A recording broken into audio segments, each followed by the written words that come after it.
नागेन्द्रहाराय त्रिलोचनाय भस्मंगरागाय महेश्वराय नित्याय शुद्धाय दिगंबराय तस्मै नकाराय नमः शिवाय। नमस्कार प्रिय बंधुओं, आप सभी का हमारे YouTube चैनल में बहुत बहुत स्वागत है। बंधुओं, आज के इस वीडियो में आप श्रवण करेंगे बुद्ध प्रदोष व्रत की पवित्र पावनी कथा।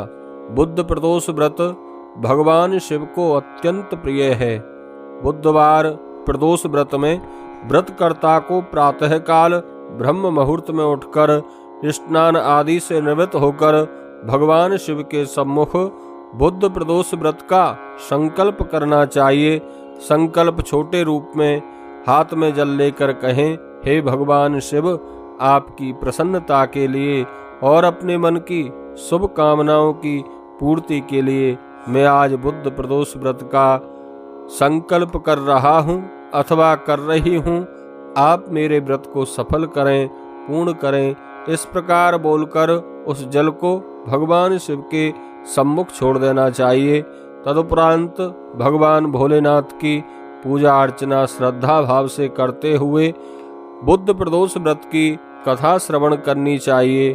बंधुओं, शाम को प्रदोष काल में, संध्या काल में भगवान शिव की विशेष पूजा अर्चना करने का महात्म्य होता है। प्रदोष व्रत वाले दिन प्रदोष काल के समय भगवान शिव मां पार्वती साक्षात पृथ्वी पर विचरण करते हैं।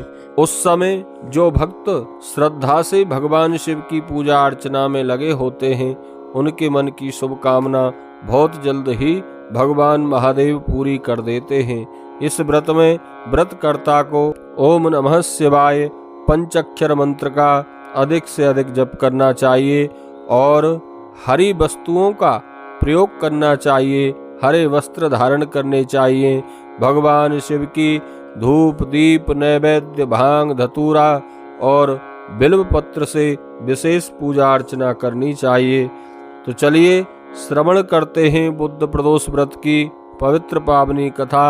एक बार प्रेम से कहिए, बोलिए शंकर भगवान की जय, पार्वती माता की जय।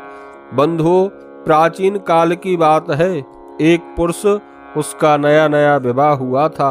वह गोने के बाद दूसरी बार अपनी पत्नी को लिवाने के लिए अपनी ससुराल पहुंचा और उसने सास से कहा कि बुधवार के दिन ही वह अपनी पत्नी को लेकर अपने नगर को जाएगा।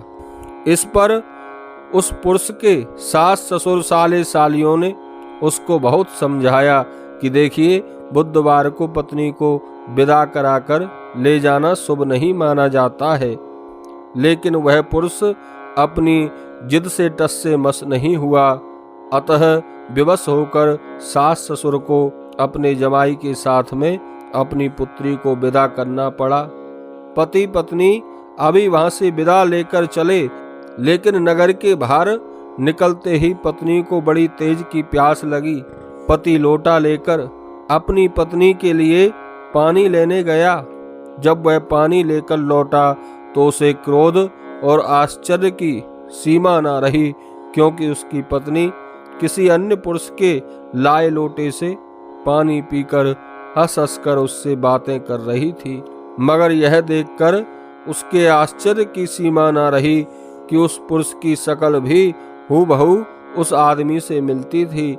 हम सकल आदमियों को झगड़ते हुए जब काफी देर हो गई तो वहां आने जाने लोग एकत्रित हो गए। काफी भीड़ लग गई। राजा के सिपाही भी वहां आ गए। सिपाहियों ने स्त्री से पूछा कि इन दोनों में से कौन सा तुम्हारा आदमी है, कौन सा तुम्हारा पति है। लेकिन स्त्री भी बेचारी असमंजस में पड़ गई। वह दोनों में से किसको अपना पति कहे। बीच राह में अपनी पत्नी को इस तरह लुटा देखकर उस पुरुष की आंखें भर आईं। वह भगवान शंकर से प्रार्थना करने लगा, हे भगवान, आप मेरी पत्नी की रक्षा करो। मुझसे बड़ी भारी भूल हुई है जो मैं बुधवार को अपनी पत्नी को विदा कराकर लाया हूँ। मैंने अपने सास ससुर साले सालियों की बात नहीं मानी इसी का दंड मुझे मिल रहा है। भविष्य में ऐसा अपराध कदापि नहीं करूँगा। उसकी यह प्रार्थना जैसे ही पूरी हुई, वह दूसरा पुरुष वहाँ से अंतर ध्यान हो गया। बंधुओं, वह व्यक्ति मन ही मन भगवान शिव को धन्यवाद देता हुआ अपने घर पहुँचा और उस दिन से वह पति पत्नी नियम पूर्वक बुद्ध प्रदोष व्रत करने लगे। जो भी श्रद्धालु प्रदोष व्रत को श्रद्धा और भक्ति से करते हैं, भगवान शिव उनके सभी संकटों को, कष्टों को दूर कर देते हैं।